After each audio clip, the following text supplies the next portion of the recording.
That's better. Hi, welcome to my shop. I'm going to make a few videos to just kind of show what I do in the course of the day down here in my wood shop. I think a lot of people have been asking for this because I do a lot of crazy and varied stuff and they want to know what goes on inside my head. So I'm going to show you. There aren't many rules here, just have plenty of coffee on hand. Never wear a black t-shirt into a dusty wood shop. And have fun, or don't do it.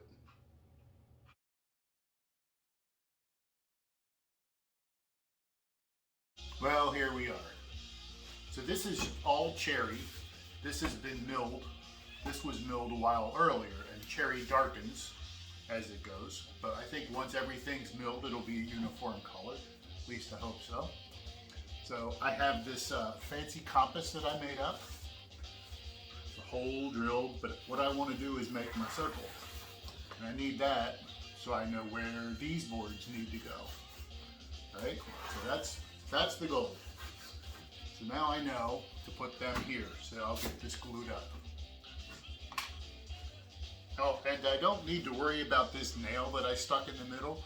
I didn't drive it all the way in.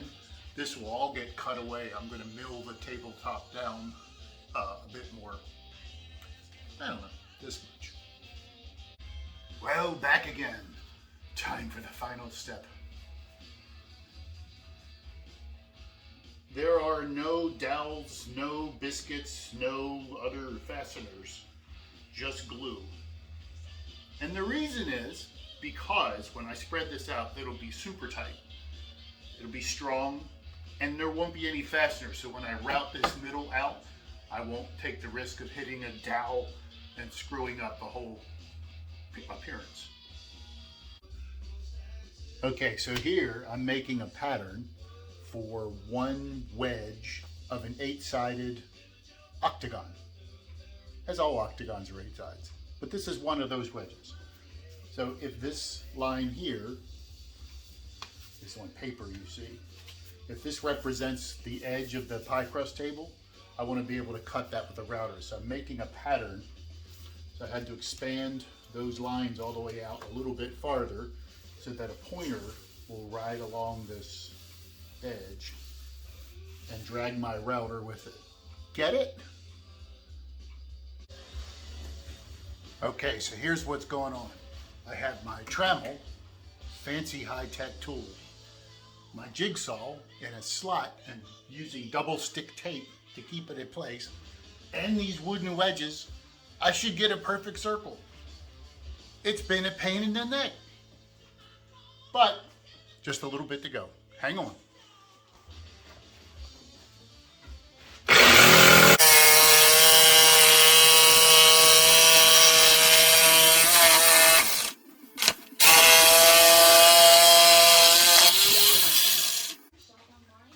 So of all of this space, what I really need is this much of the edge to stay intact. That's not too much to ask, but that's the piece that broke off when I was cutting the circle.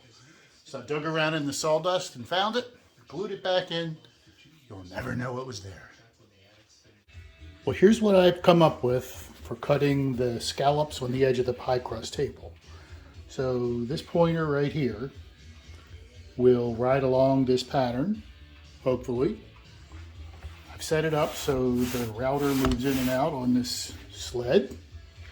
And I'm about to test it and see if I either ruin the top or I emerge victorious. Well, always make sure the guide is tightened down tight and then go.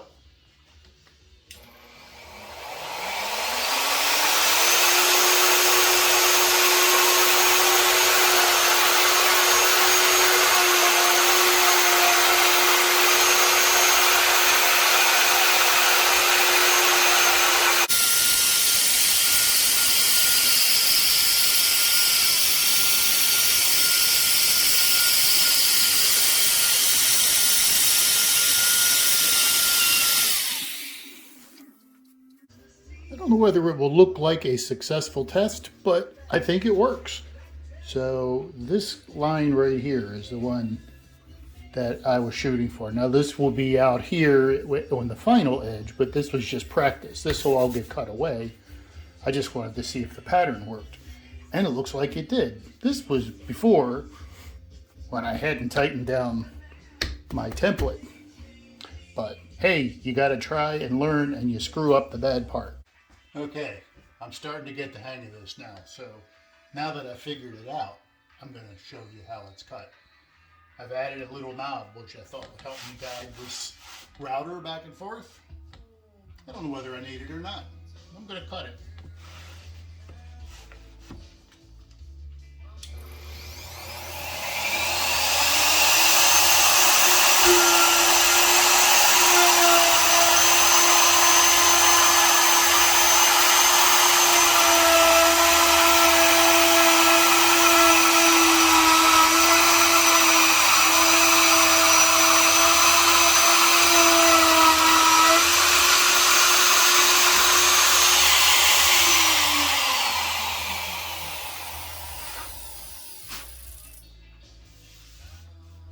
There you have it.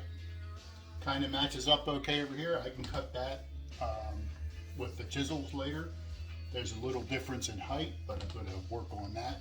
It's because this is springing up. I have to figure out how to do that. I'll wedge the other side up maybe.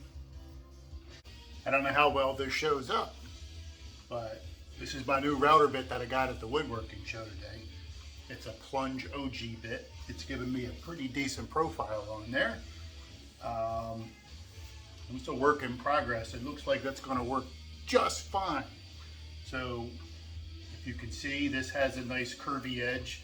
This will end up being the thickness of the tabletop, or the depth of the tabletop right here. All this will get cut away.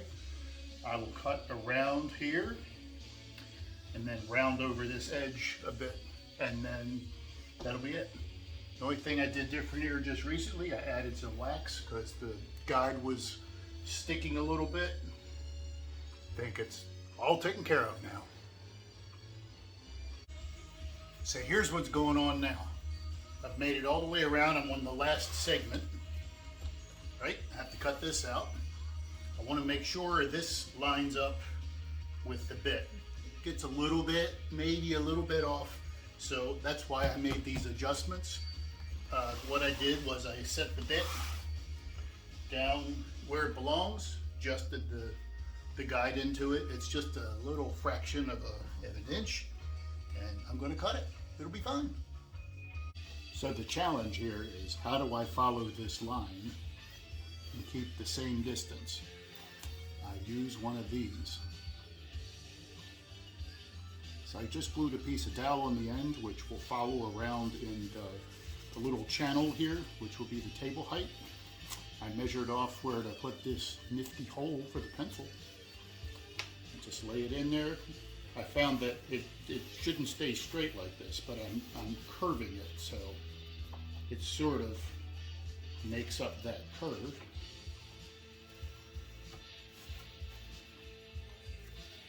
And where it's off from the line, I'm just averaging that so I get that nice uniform sort of roundish edge.